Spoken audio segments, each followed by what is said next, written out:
Hi hello. മക്കൾ വന്നിട്ട് വൈകുന്നേരത്തേക്ക് കാപ്പിക്ക് എന്തെങ്കിലും ഉണ്ടാക്കി തരാമോ എന്ന് ചോദിച്ചു. അപ്പോൾ ഞാൻ പറഞ്ഞു ഉണ്ടാക്കി തരാമല്ലോ, ഏത്തക്ക ഇരിപ്പുണ്ട്, ഏത്തക്ക കൊണ്ട് പഴം നിറച്ചത് ഉണ്ടാക്കി തരട്ടെ എന്ന് ചോദിച്ചു. അപ്പോൾ അവർ പറഞ്ഞു മതി, ഇഷ്ടമുള്ളതാണ്, അത് മതി എന്ന് പറഞ്ഞു. പിന്നെ മധുരമുള്ളത് മക്കൾക്കൊക്കെ ഭയങ്കര ഇഷ്ടമുള്ള കാര്യമാണ്. അപ്പം ഞാൻ വിചാരിച്ചു ഉണ്ടാക്കി കൊടുക്കാമെന്ന്. അപ്പം ആദ്യം വേണ്ടത് ഒരു ചട്ടി ഞാൻ അടുപ്പത്ത് വെച്ചിട്ടുണ്ട്. കുറച്ച് സൺഫ്ലവർ ഓയിൽ ഞാൻ അതിലേക്ക് ഒഴിച്ചു കൊടുത്തിട്ടുണ്ട്. ഇനി വേണ്ടത് കുറച്ച് ക്യാഷ്നട്ടും ഉണക്കമുന്തിരിയുമാണ് കേട്ടോ. ഉണക്കമുന്തിരി എൻ്റെ കയ്യിലില്ല, ക്യാഷ്നട്ടേ ഉള്ളൂ. അപ്പം നിങ്ങൾ ചെയ്യുകയാണെങ്കിൽ ഉണക്കമുന്തിരിയും കൂടി ഇടുക, കുറച്ചുകൂടെ ടേസ്റ്റ് ഉണ്ടാകും. അപ്പം ക്യാഷ്നട്ട് ഞാൻ ഫ്രൈ ചെയ്ത് എടുത്തിട്ടുണ്ട്. ഇനി വേണ്ടത് തേങ്ങയാണ്. കുറച്ച് തേങ്ങ ഞാൻ എടുത്ത് വെച്ചിട്ടുണ്ട്, അതും ഇതിലേക്ക് നമുക്ക് ഇട്ട് കൊടുക്കാം. ഇനി ഇത് രണ്ടും കൂടെ നമുക്ക് മിക്സ് ചെയ്ത് വറുത്തെടുക്കാം. ഒരുപാട് ഫ്രൈ ആയി പോകരുത് കേട്ടോ. ഇനി നമുക്ക് വേണ്ടത് പഞ്ചസാര പൊടിച്ചതാണ് കേട്ടോ. അത് നമ്മളിവിടെ റെഡിയാക്കി വെച്ചിട്ടുണ്ട്. ഈ പഞ്ചസാര പൊടിക്കുന്നതിന് മുമ്പ് ഒരു 3-4 ഏലക്കയും കൂടി ഇട്ടാണ് ഞാൻ പൊടിച്ച് എടുത്തേക്കുന്നത്. ഈ മിക്സ് ഞാൻ മുഴുവനും തട്ടുന്നില്ല, കുറച്ച് നമ്മൾ മാറ്റി വെക്കുന്നുണ്ട്, വേറൊരു ബാറ്ററിയിൽ ചേർക്കാൻ വേണ്ടിയാണ്. അത് ഞാൻ കുറച്ച് മാറ്റി വെച്ചു. ഇനി എല്ലാം കൂടെ നമുക്ക് മിക്സ് ചെയ്ത് മാറ്റി വെക്കാം. ഈ ഒരു ഇത് മതിയായിരിക്കും കേട്ടോ നമുക്ക് ഫ്രൈ ചെയ്തത്. ഇനി നമ്മളിത് മാറ്റി വെക്കാം. ഇനി നമ്മൾ നേരത്തെ എടുത്ത് വെച്ച ഏത്തപ്പഴത്തിൻ്റെ തൊലി കളഞ്ഞ് നമുക്ക് എടുക്കാം. ഇനി നമുക്ക് ഇത് ഫ്രൈ എടുക്കാനായിട്ടൊരു ബാറ്ററി തയ്യാറാക്കണം. അതിന് നമ്മളൊരു പാത്രത്തിലേക്ക് കുറച്ച് മൈദ എടുത്തിട്ടുണ്ട്. ഇനി വേണ്ടത് ഒരു നുള്ള് മഞ്ഞൾപ്പൊടിയാണ്. അത് നമ്മൾ ഇതിലേക്ക് ഇട്ട് കൊടുത്തിട്ടുണ്ട്. ഇനി നമ്മൾ നേരത്തെ മാറ്റി വെച്ച പഞ്ചസാരയും ഏലക്കയും പൊടിച്ചത് കുറച്ച് നമുക്ക് ഇതിലേക്ക് ചേർത്ത് കൊടുക്കാം. ഇനി നമുക്ക് ഇതിൽ വേണ്ടത് അത്യാവശ്യത്തിന് വെള്ളമാണ് കേട്ടോ. അതും നമ്മൾ ഇതിലേക്ക് ഒഴിച്ചു കൊടുക്കുന്നു. ഇനി നമുക്ക് ഇതെല്ലാം കൂടെ മിക്സ് ചെയ്ത് എടുക്കാം. നമ്മുടെ ബാറ്ററി ഇവിടെ റെഡി ആയിട്ടുണ്ട്. ഇനി നമ്മൾ നേരത്തെ തൊലി കളഞ്ഞ് വെച്ച ഏത്തപ്പഴം എടുത്തിട്ട് അതിൻ്റെ നടുവശത്ത് നമുക്ക് കട്ടാക്കി കൊടുക്കാം. ഫുള്ളും നമ്മൾ മുറിച്ചെടുക്കരുത് കേട്ടോ. കുറച്ച് ക്യാപ്പ് വിട്ടിട്ട് പകുതിയിൽ നിന്ന് മുറിച്ചെടുക്കാം.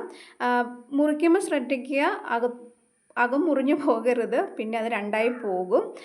അടിവശം മുറിയാതെ പകുതിക്ക് കട്ട് ചെയ്തെടുക്കുക. എനിക്കത് കട്ട് ചെയ്തിട്ട് അങ്ങ് പറ്റുന്നില്ലായിരുന്നു. ഞാനപ്പം സ്പൂണ് കൊണ്ട് ഇടയ്ക്ക് അതിനകത്തോട്ടൊന്ന് കുത്തി ഇച്ചിരിയും കൂടെ ഇതാക്കി എടുത്തു. ഇനി നമ്മൾ നേരത്തെ എടുത്ത് വെച്ചിരിക്കുന്ന മിക്സ് ഇതിലേക്ക് നിറച്ച് കൊടുക്കാം. അപ്പം ഞാനതേണ്ട ഏത്തപ്പഴത്തിലേക്ക് മിക്സ് നിറച്ച് കൊടുത്തിട്ടുണ്ട്. നമ്മൾ 4 ഏത്തപ്പഴമാണ് എടുത്തിരുന്നത്. അപ്പോൾ മിക്സ് ഇച്ചിരി കൂടുതൽ വന്നിട്ടുണ്ടായിരുന്നു. അപ്പോൾ ഒരു ഏത്തപ്പഴം കൂടെ ഞാൻ എടുത്തിട്ടുണ്ട്. അപ്പോൾ അതിലേക്കും കൂടെ നമ്മൾ നിറച്ചിട്ടുണ്ട്. ചിലർ ഈ നിറച്ച ഭാഗത്ത് മാത്രം ഈ ബാറ്ററി തേച്ചിട്ട് ഫ്രൈ ചെയ്തെടുക്കും. ബാറ്ററി ആയിട്ട് എടുക്കില്ല, മൈദ മാത്രം നനച്ച് അവിടെ തേച്ചിട്ട് നമ്മൾ ചെറുതായിട്ട് നെയ്യ് ഒഴിച്ചിട്ട് ഫ്രൈ ചെയ്തെടുക്കും. അങ്ങനെ എനിക്ക് എടുക്കുന്നതിൽ വല്ല താല്പര്യമില്ല. എന്ന് പറഞ്ഞാൽ പെട്ടെന്ന് കരിഞ്ഞു പോകും കേട്ടോ. കാരണം ബാറ്ററി ഇല്ലാതെ പഴം മാത്രമാണല്ലോ, പഴുത്തതാണല്ലോ, അപ്പോൾ കരിഞ്ഞു പോകും. അപ്പോൾ ഞാൻ ഫുള്ളും ബാറ്ററി ഡിപ്പ് ചെയ്തിട്ടാണ് എണ്ണയിൽ ഇടാൻ വിചാരിച്ചേക്കുന്നത്. അപ്പോൾ ഞാൻ ചട്ടിയിൽ എണ്ണ ഒഴിച്ചു നല്ലപോലെ തിളച്ചിട്ടുണ്ട്. അപ്പോൾ നമ്മൾ ഈ ഡിപ്പ് ചെയ്ത ബാറ്ററിയിൽ നിന്ന് എടുത്ത് ഫ്രൈ ചെയ്യാനായിട്ട് ഇട്ട് കൊടുത്തിട്ടുണ്ട്. അപ്പം ഒരു വശം നന്നായിട്ട് ഫ്രൈ ആയിട്ടുണ്ട്, നമ്മളത് തിരിച്ച് ഇട്ട് കൊടുത്തു. അങ്ങനെ നമ്മുടെ പഴം നിറച്ചത് റെഡി ആയിട്ടുണ്ട് കേട്ടോ. ഈ ബാക്കിയുള്ളതും കൂടെ നമുക്ക് ഫ്രൈ ചെയ്ത് എടുക്കാം. അങ്ങനെ 5 എണ്ണം നമ്മൾ ഫ്രൈ ചെയ്ത് എടുത്തിട്ടുണ്ട്. അപ്പം നമുക്ക് ഇതിൻ്റെ കൂടെ ചായയും കൂടെ നമുക്ക് കുടിക്കണമെന്ന് തോന്നുന്നുണ്ട്.